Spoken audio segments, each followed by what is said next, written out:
মনে করি যে ব্যাপক সম্ভাবনা রয়েছে আমাদের ট্রেডে।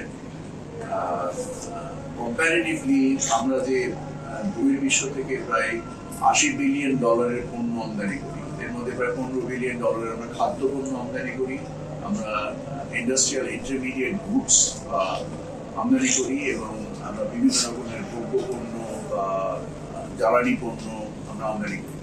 তো এর ভিতরে যেসব পণ্য আমরা প্রতিযোগিতামূলক মূল্যে আমরা আমাদের বৈদেশিক মুদ্রা সাশ্রয়ী করে আমরা আমদানি করতে পারি, সেই জিনিসটাই উপলব্ধি এবং আইডেন্টিফাই করার জন্য আমরা ট্রেড কমিশনটাকে চালু করতেছি।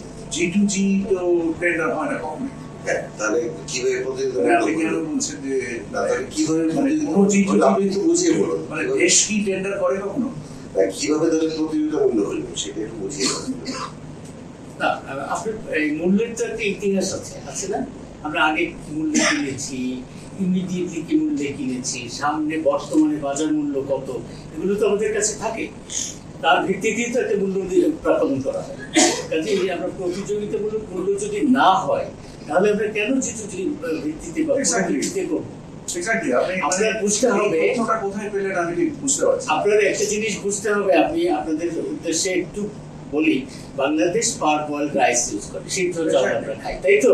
বাংলাদেশের এই সিদ্ধ চাউলের একটা বড় সোর্স ভিয়েতনাম আছে, অন্য অনেক দেশ চাউল উৎপাদন করে, কিন্তু সিদ্ধ চাউল তো খুব বেশি পাওয়া যায় না। আমরা ইন্ডিয়ার উপর নির্ভরশীল।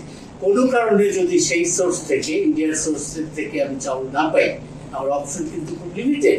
সেক্ষেত্রে গভর্নমেন্টকে G2G বেসিসে যেতে হয়। তবে আপনার এটা মনে রাখা উচিত যে আমরা যে কম্পিটিটিভ প্রাইসটা ভিত্তিতেই এই ক্রয়টা করেছি।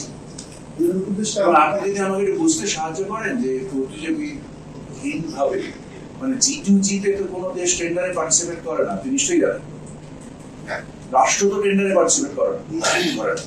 তো যখন রাষ্ট্র কোনো ব্যবসা হয়, সেটা রাষ্ট্র অন্য রাষ্ট্রের বিবেচনায় এবং তার প্রতিযোগী মূল্য এবং প্রাপ্যতা সাপেক্ষে।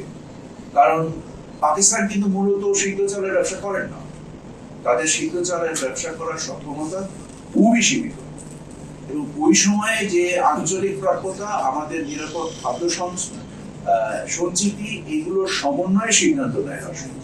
সেটা নিশ্চিতভাবে প্রতিযোগিতার ভিত্তিতে কাজটা করা হয়েছে। প্রতিযোগিতা শুধু তো মূল্য দিয়ে আসে না, এটা সামগ্রিকতায় আসে। যেমন ফল রপ্তানি এবং আমদানি আমরা দুটোই আলোচনা করেছি, আমাদের আনারস রপ্তানি নিয়ে আমরা কথা বলেছি, আমরা 1 কোটি কেজি চায়ের রপ্তানির সম্ভাবনা নিয়ে আমরা কথা বলেছি, যেখানে তারা শুল্ক মুক্ত আমাদেরকে প্রবেশ অধিকার দিবে বাজারে। এছাড়া আমাদের চিনির, যদিও এটা আমরা পুরোপুরি আমদানি নির্ভর, এখানে আমাদের স্থানীয়ভাবে চিনি উৎপাদনে পাকিস্তানের যে অর্জনগুলো রয়েছে, যা বাংলাদেশ থেকে মানে অতি উন্নত, সেখান থেকে আমরা আমাদের নিজস্ব সক্ষমতা বৃদ্ধি করার ক্ষেত্রে তাদের সাহায্য আমরা চেয়েছি।